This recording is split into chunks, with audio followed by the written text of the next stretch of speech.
Borderlands 4 awful PC version leads to disappointing sales. Dude, why am I right every time about these games, man? And people push back constantly saying that I'm wrong, that I'm just a hater, and then I'm proven right every time. And I'm not even saying that these games really are failing. It's just that they're not good enough, especially for games that they're spending $400 million plus on. Like, they can't be having, they need astronomical sales figures. Everybody to be playing these. They need to be cultural phenomena. Yeah. Yo, what's going on, guys? Mush back at it with another video, and oh, would you look at that? Borderlands 4 sales were a little softer Dude, that pop in, that like rolling graphics pop in, that is so persistent with Unreal Engine games. I hate it so much. Would have liked due to PC performance issues, and that is coming directly from Take-Two's CEO in Strauss Zelnick. Now, again, constantly being gaslit that this game was doing so well. This game is selling objectively, I would say, fairly well, if you compare it to other games that have come out. However, you do have... It's not good enough. That's what I've been saying. It's not good enough. To remember, as from Randy Pitchford, that this game cost a lot more money to develop than Borderlands 3. Just like, you know, most games coming out now versus games that came out in 2019. And how much did Borderlands 3 cost? Before it came out, because then after it came out, they had to spend even more on it. Development size. For the most part, there have been instances like Ghost of Yote, which was said to be around the same development cost as Ghost of Tsushima, but it seems like for the most part, game development costs are going up across the board, and the game dev times are so long these days. It's not, by the way.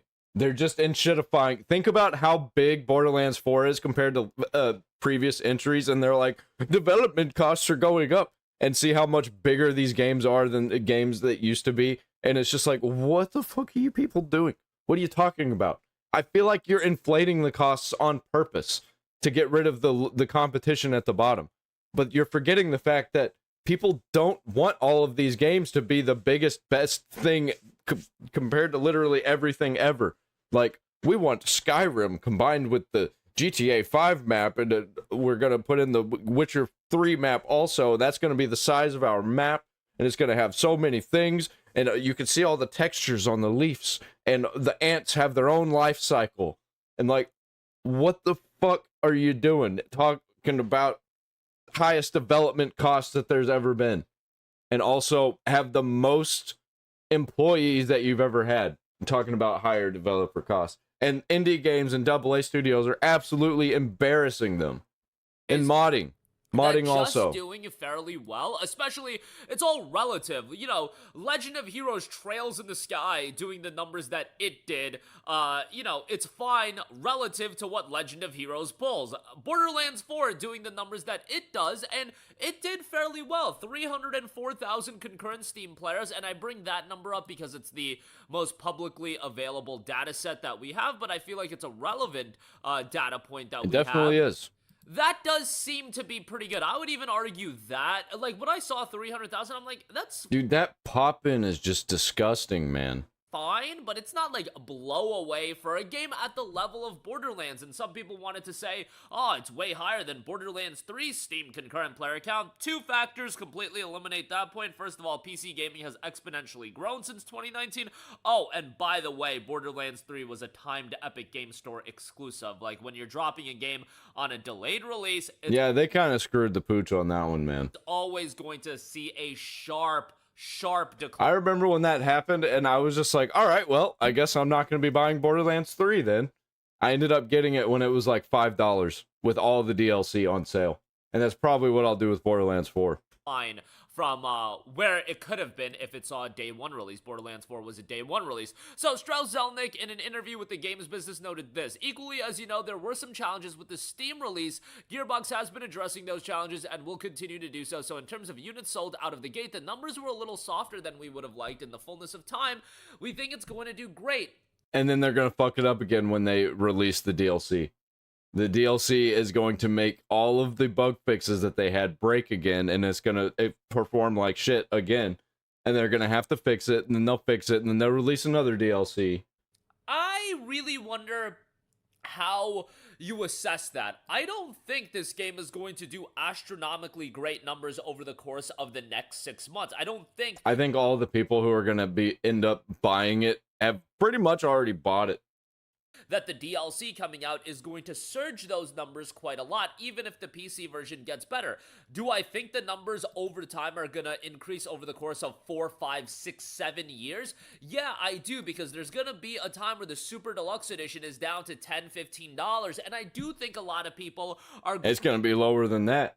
I saw that Borderlands 2 with all the DLC was going for like $2. Going to pick it up at that point, but that's ultimately not what Gearbox and Take-Two wants. They don't want, the bulk of the sales to come from when people buy the game at $10 to $15, or a large portion of it. I do think for the foreseeable future, unless it sees a steep discount, which... it'll see discounts. The base game will probably go down to, what, $40 by spring of next year? That ain't good enough. It'll probably drop down lower than that.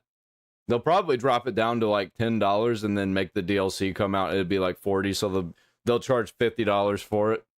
The time more and more of that DLC content comes out, but is $40 enough to get a wave of people to jump into the game? Maybe it will be, but I think people are smart enough to realize that if they want all the content, they gotta get that Super Deluxe Edition. Is the Super Deluxe Edition gonna be 50% off for $65? Maybe it might, and that might cause more people to pick it up, but I might also be... I'm still out on that. Like, you got me fucked up. I'm like no more than $20 on this game. Over pushing on the level of discounts with all the DLC. The game was already on. Like, this thing has to be all the way complete. We're talking about the next Borderlands at that point, if there's gonna be one.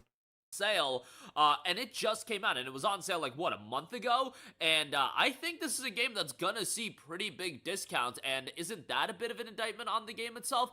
Borderlands 4 always had a big goal in mind when it came to stuff like the Super Deluxe Edition. It's one of those games that people were gonna come back to. I wouldn't take the Steam concurrent player count as far as the fall off. The game peaked 2 months ago when it came out at 300,000 concurrent players. It's now at 12,000 players. Okay, people that's not beat bad. The game, they move on with their life. This is the course of life. I would say, that's a sharp decline, being down to what? 5% of your initial peak play. Yeah, that wouldn't be bad if it was like Borderlands 2, but like, oh boy. The amount of money and the amount of marketing they had for this game and the amount of gaslighting. But that's to be expected. People beat the game and then they move on. This is the natural course of things and how that goes. It's not really, I mean, that wasn't the vibe that I got with Borderlands 2, though. When I played Borderlands 2, people were playing that over and over and over again. Like, I was seeing people talking about, oh, this is my 8th overpowered playthrough from my 3rd playthrough.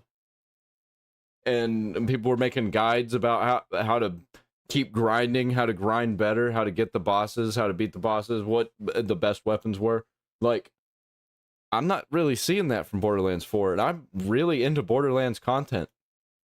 But, I think there is this expectation and that people are going to come back for the DLC, and they will to an extent, but do you really think... Like, I was playing Borderlands 2 like an MMO, man, and I was, like, grinding bosses, I was helping other people out, like, trying to get all the best guns.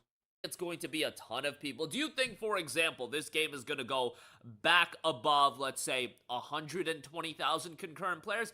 I definitely don't think so. And yeah, I doubt feel that. like that is going to be... I could see 30 to 60.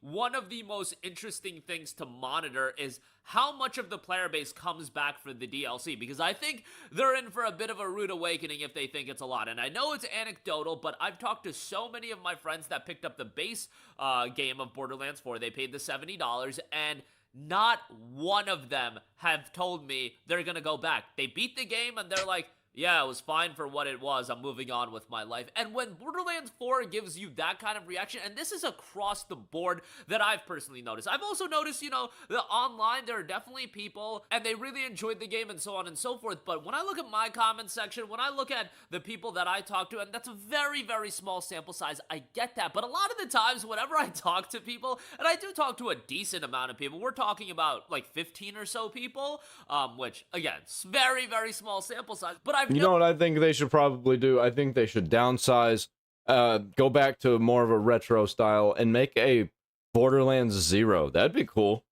Have a game that's set before Borderlands 1 and has that kind of vibe. Maybe even simpler than Borderlands 1.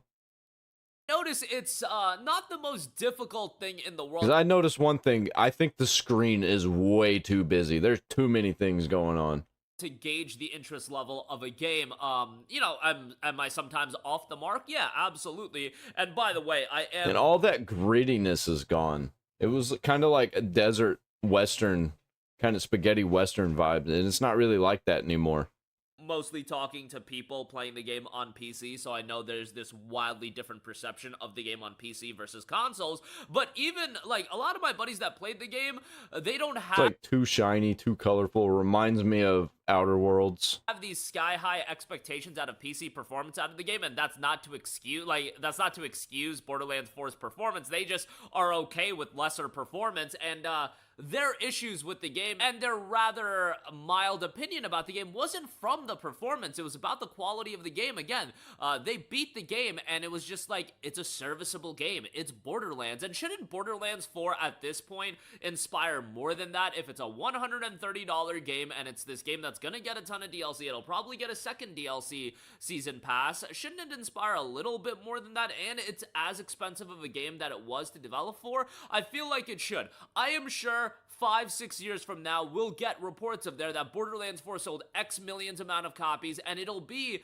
optically a really successful number. But I do think that a lot of those sales are going to come on the back end when the game. Will it be remembered as one of the greats? Because so far it seems like everybody's basing everything off of how much money it makes rather than how great it is. And I'm so fucking tired of that, man.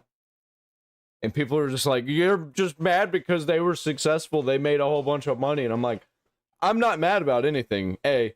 And B, I don't give a fuck about the money. I give a fuck about great games. I play great games that failed, that I wish didn't fail. But maybe they should have failed because they were perfect without sequels. A lot of times sequels are what really fucking do it in for a franchise. Game is heavily discounted. Maybe it gets baked into a humble bundle, and I think there will be a ton of sales on that. But ultimately, how many people are buying the $130 edition? How many people will continue to buy that edition for the next 6, 7, 8 months as the DLC is coming out? I think the next year, I don't foresee there being this gigantic spike up of sales, even if the PC version gets better. I feel like people kind of know what it is, and it's on to the next. Gaming is something that moves very, very fast, and Borderlands 4 I don't think is going to be this game that keeps people invested for the long period of time. I think a couple of years from now it'll be at a heavy discount. I'll make my oh my god it's at a historic low game deal video, and yeah, people will buy it then.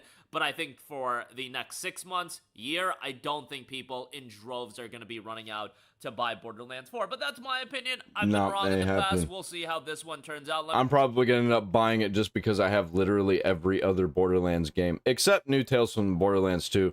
I don't know. That one's kind of a different one for me. That's almost like it's a different franchise. So I'm probably never going to get that one. Or Tiny Tina's Wonderlands. Probably never getting that. But I'll probably get Borderlands 4. And if I like it, hey, I'll pick up another one. I'll pick up the next one. If I don't like it, I'm probably out on this franchise completely. I really would like to go back and play Borderlands 1 and 2, though, on stream. That'd probably be really fun. Who knows? I might do that. I might get something going. Especially Borderlands 2. That game just has a special place in my heart, especially with all the DLC, all the mini DLC that it had.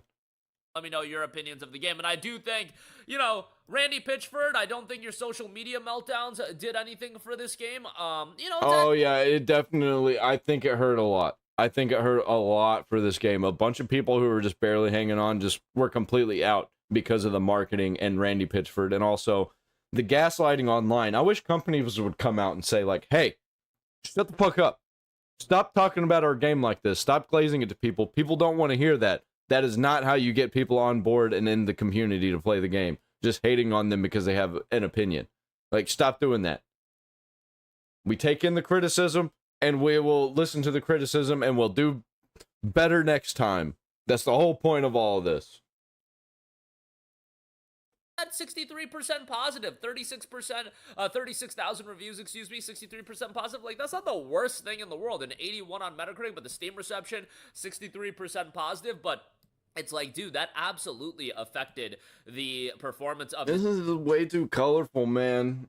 Way too colorful. This game, if nothing else, grit. The optics of this game were really bad when it's too clean.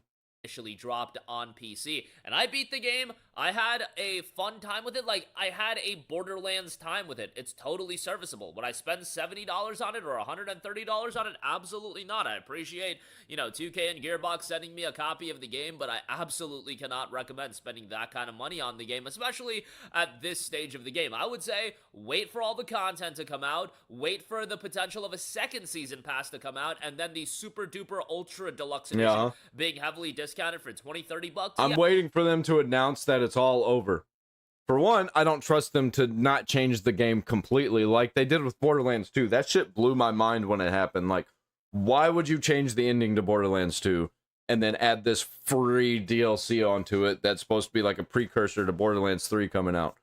That shit pissed me off because it completely changed my character, and I had to go through and see what they did. If they ever did that again, dude, I'm just fucking out on that shit.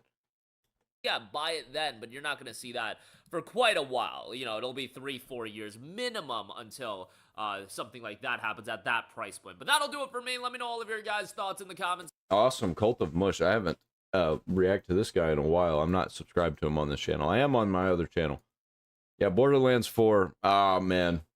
I don't know. I definitely don't have the same excitement I did whenever Borderlands 2 was coming out and all of the DLC that was coming out, because I got Borderlands 2 when it came out. I got all the DLC when they came out. There was no issues at all. It was lovely. I beat that game probably more than any other like game like that. The only thing that I could think of that I beat more was Resident Evil 4. I think I literally played that game like 20 times in a row because that was the only game that I had for a little while.